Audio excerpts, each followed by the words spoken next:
Et voilà, je suis né à Camaçari, dans une petite ville au nord-est de São Paulo, au Brésil. Et j'ai toujours vu ma famille passer par des difficultés. J'ai toujours vu ma mère, mes tantes, parce qu'il faut savoir que mon père, en fait, j'ai pas grandi avec mon père. J'ai pas grandi avec mon père, j'ai grandi avec ma mère, avec mes tantes, d'accord, avec ma grand-mère, mon grand-père, mes oncles, mais pas avec mon grand-père. Mon grand-père a quitté, mon père, je veux dire, il a quitté ma mère quand j'avais à peu près dans les 3 à 4 mois, si je me souviens bien. Non, 2 3 mois. Il a quitté, ils se sont disputés parce que j'ai demandé à ma mère pourquoi, la raison. Et il paraît qu'il voulait pas travailler, il voulait pas soutenir la famille et, euh, et il voulait habiter dans la maison parce qu'au Brésil, il faut savoir qu'on est très proche, on est très famille. Et il n'est pas rare que dans une même maison, il habite l'oncle, la grand-mère, le cousin. Vous voyez, c'est un truc de ce style-là. Donc, mon père, il paraît qu'il voulait pas travailler, il voulait pas se démerder pour que il puisse offrir la maison propre de ma mère, enfin sa maison à lui, pouvoir quitter la maison des grands-parents, c'est-à-dire quitter la maison de ma grand-mère, de mon grand-père. Il voulait pas. Et du coup, ma mère, elle a dit, bah, comme tu veux pas protéger ta famille, comme tu veux pas offrir un meilleur futur à ta famille, bah, tout simplement, bah, soit tu trouves un travail, soit je te quitte. Et apparemment, il n'a pas voulu travailler, donc ils se sont séparés. Et ça, j'avais ouais, entre 2 et 3 mois. Et depuis, j'ai grandi avec ma famille. J'ai grandi avec ma grand-mère, ma mère, mes tantes, mes oncles, mes cousins. Euh, et c'était un peu dur parce que le seul à avoir à travailler dans la maison, c'était ma tante, c'est-à-dire la plus grande, la plus grande sœur de ma mère, d'accord, et de mes oncles. Donc ma grande tante Daigne et mon grand-père qui travaillait aussi à l'usine de gaz, le pôle de Camaçari. C'est l'usine de gaz de la ville en fait. Ils étaient les deux à travailler dans la maison. Donc il y avait deux salaires seulement pour soutenir à peu près au moins 9 10 personnes euh, tous les jours. Donc je peux vous dire que c'était assez compliqué. Faire les courses, c'était une fois par mois. Et encore, ma grand-mère, elle trouvait le moyen. Enfin, on n'avait pas assez d'argent pour faire les courses dans un vrai supermarché. Donc, ma grand-mère, elle allait dans les halles. Au Brésil, il y a beaucoup de ça. On appelle ça des feiras. Dans les halles.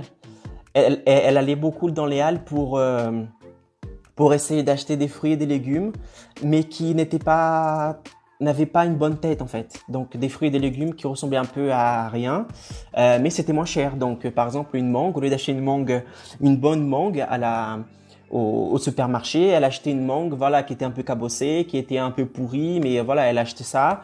À la maison, on devait couper la partie qui était pourrie, quoi, qui était moisie, et on mangeait le reste. Et c'était ça pour tout. Pareil aussi pour combien de fois je devais aller voir les voisins, sonner à la porte, toquer à la porte des voisins, euh, pour demander du riz, pour demander des haricots rouges, parce que le Brésil mange beaucoup d'haricots. Haricots rouges, haricots noirs, c'est feijão preto, feijão. On mangeait beaucoup de ça, donc on allait sonner à la porte. Ma mère, elle disait, va chez le voisin, donner un bol, va chez le voisin et demande là si elle a un peu de riz, un peu de grain. Et on faisait comme ça pour se démerder. Et que le nombre de fois où je devais faire ça euh, pour, euh, pour ramener un peu à manger à la maison. Donc c'était assez compliqué. C'était assez compliqué à cette époque-là. Et depuis tout petit, tout ça, en voyant tout ça, euh, je me suis toujours dit, mais comment est-ce que une personne qui n'a pas ces difficultés-là vit? Comment est-ce qu'une personne qui a assez de moyens, qui peut manger quand il veut, qui peut, qui peut manger correctement, je ne dis pas qu'on mourrait de faim, je ne dis pas qu'on mourrait de faim, mais c'est juste que on mangeait ce qu'on devait manger, une petite portion, d'accord, parce qu'il fallait aussi laisser pour les autres, on était au moins 10, 11 dans la maison, donc il fallait aussi laisser pour les autres. Il n'y en avait pas le luxe de, j'ai un petit creux, j'ai une petite faim, je vais dans l'armoire manger un biscuit, non, parce qu'il n'y en avait pas. Et quand il y en avait, ma grand-mère, elle mettait un cadenas pour contrôler, parce que sinon, tout le monde venait, prenait un paquet de biscuits, et les courses du mois ne duraient que quelques jours. Ne duraient que quelques jours. Donc, on était assez limité. D'accord? On mourait pas de faim, mais c'était juste ce qu'il nous fallait. Pas plus. D'accord? Ni plus ni moins. Et moi, je me suis dit, mais comment est-ce qu'une personne qui n'a pas ces limitations, comment est-ce qu'une personne qui n'a pas ces difficultés vit dans la vie de tous les jours? Ça doit être quand même bien, quoi, pour elle. Et depuis tout petit, je me suis dit, mais non, il faut que je trouve un moyen de, de faire partie de ces personnes qui ont une aisance, qui n'ont pas ces limitations, qui n'ont pas cette mentalité de rareté, d'urgence. Ah, je dois acheter, je dois stocker parce qu'il va manquer. Ah, parce que l'argent que j'ai là, il faut que je la, il faut que je la, il faut que je la garde, il ne faut pas que je la dépense parce qu'après j'aurai plus. Et j'ai toujours pensé, mais comment est-ce que je fais pour vivre comme ces personnes? Comment est-ce que ces personnes font ça pour avoir une belle maison, une belle voiture, avoir des bonnes conditions, partir en vacances quand ils souhaitent, manger ce qu'ils veulent, quand ils veulent. Et je me suis toujours dit ça. Et ça, c'est un truc de fou parce que même un de ces jours, ma mère, elle m'a dit, parce que j'habite plus avec ma mère, je suis allé chez ma mère et tout prendre un café et elle m'a dit, tu te souviens quand tu étais petit, tu disais que quand tu seras grand, quand tu seras grand, tu vas m'inviter pour prendre le goûter chez toi parce que chez toi, tu auras beaucoup de goûter. Et ça, c'est un truc de fou parce que je me souviens pas, mais elle me dit que voilà quoi, j'étais passionné par les goûters. Parce que comme chez nous, c'était quelque chose de rare, donc bien sûr, tout ce que nous n'avons pas, nous commençons à rêver d'avoir, nous souhaitons avoir. Et le goûter, c'était une de ces choses-là. Ma mère, elle me disait, le goûter te passionne. Toi, tu adores les petits gâteaux, les petits trucs comme ça. Et elle m'a dit, un jour, tu m'as dit que quand tu seras grand, tu auras tellement d'argent que tu vas remplir l'armoire de goûter. Et un jour, et quand tu auras ta maison, tu vas m'inviter pour prendre le goûter chez toi. Et ça, je ne savais pas. Et ça, c'est juste le reflet, en fait, de la mentalité que je commençais à avoir. Tout le monde de ma famille économiser pour faire des courses, etc., pour vivre pour vivre dans ce manque.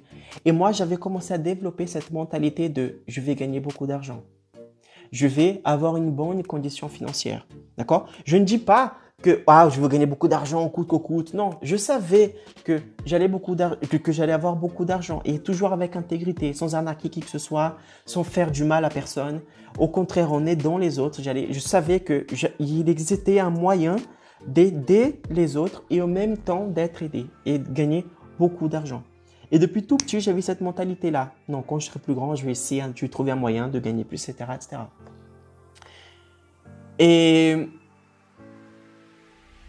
Et en fait, depuis tout petit, je commençais à avoir cette mentalité-là. Et là, je commence à grandir. Avec ma mère, ma mère, elle trouve ensuite un mari. En fait, c'est un Réunionnais qui va au Brésil en vacances, d'accord? Et en fait, ils tombent amoureux l'un de l'autre. Et ils se marient et ils restent longtemps mariés. Et ce Réunionnais-là décide de rentrer à La Réunion parce qu'il y a une proposition d'emploi, etc., etc. Donc, ma mère, elle m'emmène mes sœurs, moi, à La Réunion pour vivre, du coup, là-bas, tous à La Réunion. Et depuis tout petit, j'ai cette mentalité. Ma mère, elle a toujours bataillé pour ramener à manger à la maison. Elle a toujours bataillé pour ramener à manger à la maison. Et moi, je me suis dit, non, en fait, je me sentais de plus en plus mal. Par exemple, quand j'avais 13 ans, 14 ans, je me sentais mal quand, par exemple, je voulais acheter quelque chose et je devais demander l'argent à ma mère. Par exemple, j'avais plus de déo. Ma mère, elle m'achetait du déo. Voilà, j'utilisais le déo. Le déo durait quoi? 2-3 semaines. Et après, je me sentais mal d'aller voir ma mère et dire, maman, est-ce que tu me donnes l'argent pour que je puisse acheter du déo parce que je n'ai plus? Même si pour elle c'était normal, elle m'a dit, non, mais tu es mon fils, tu me dis ce que je dois t'acheter et je t'achète. Mais moi, je me sentais mal. Je me sentais mal parce que je ne me sentais comme j'étais le seul garçon avant par exemple, de la famille. Il n'y avait que mes sœurs et moi et ma mère. Je me sentais un peu comme l'homme de la maison. Et je me sentais mal de devoir demander à chaque fois à ma mère de l'argent pour faire ci, pour faire ça. Parce que je me suis dit, il faut que tu gagnes ton indépendance. Surtout l'indépendance financière. Que tu ne dépendes plus de ta mère pour acheter tes choses. Ok? Et du coup, depuis tout petit, j'ai commencé à faire des petits boulots, à faire des stages, à travailler. D'accord? J'ai eu le choix entre faire un lycée professionnel et un lycée général. Et j'ai décidé d'aller vers le lycée professionnel. Parce que je savais que dans le lycée général, je n'allais pas être payé, je n'allais pas faire des stages. J'allais passer 3 ans assis sur une chaise en train de regarder un prof et on continue de ne pas avoir de l'argent. Alors, je me suis bifurqué vers un lycée professionnel pour que je puisse faire des stages, pour que je puisse être rémunéré et gagner petit à petit mon argent. Et l'été, je travaillais en été, des jobs d'été, sans souci pour gagner aussi mon argent. Donc, depuis tout petit, je commençais à travailler. Et j'ai fait de tout. J'ai vendu des chaussures. J'ai travaillé dans l'immobilier. J'ai vendu des lampes. J'ai vendu des macarons. J'ai travaillé dans une pâtisserie. Tout ça pour vous dire que j'ai toujours bataillé pour avoir un peu d'indépendance, un peu de mon argent, un peu d'argent. Mais là, je me suis rendu compte que même si je commençais à gagner ma vie, même si je commençais à gagner mon argent à moi, même si je commençais à gagner un peu d'indépendance financière, je ne me sentais pas heureux en fait. Parce que il me manquait une chose qui était super importante pour moi que je ne savais pas auparavant, qui est ma liberté. Je ne me sentais pas du tout libre. Je ne me sentais pas libre. Le fait de me réveiller le matin, d'aller travailler pour une personne, que cette personne me dise ce que je dois faire, quand est-ce que je dois rentrer, quand est-ce que je dois partir, quelle heure je prends ma pause, combien de temps, combien de temps cette pause va durer. Je ne me sentais pas libre. Je me réveillais des jours et il pleuvait, il faisait froid. Je me suis dit non, je n'ai pas envie d'aller travailler.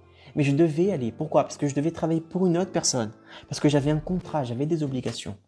Et je devais aller me réveiller et aller travailler le matin, même si je ne voulais pas. C'était tellement fou pour moi parce que je me suis dit, mais c'est pas possible. Cette personne, elle décide même quand est-ce que je pars en vacances. C'est-à-dire que si là, je veux partir en vacances maintenant, je vais prendre un week-end pour aller à Barcelone, je peux pas. Pourquoi? Parce que je suis pas en vacances, je dois aller travailler. Et ça, pour moi, c'était complètement fou. Le fait de ne pas avoir de la liberté. Et petit à petit, ça me rongeait de l'intérieur. Cette chose, petit à petit, ça me rongeait de l'intérieur. Et je me suis dit, non, il faut que je trouve un moyen de gagner mon indépendance, de gagner ma liberté.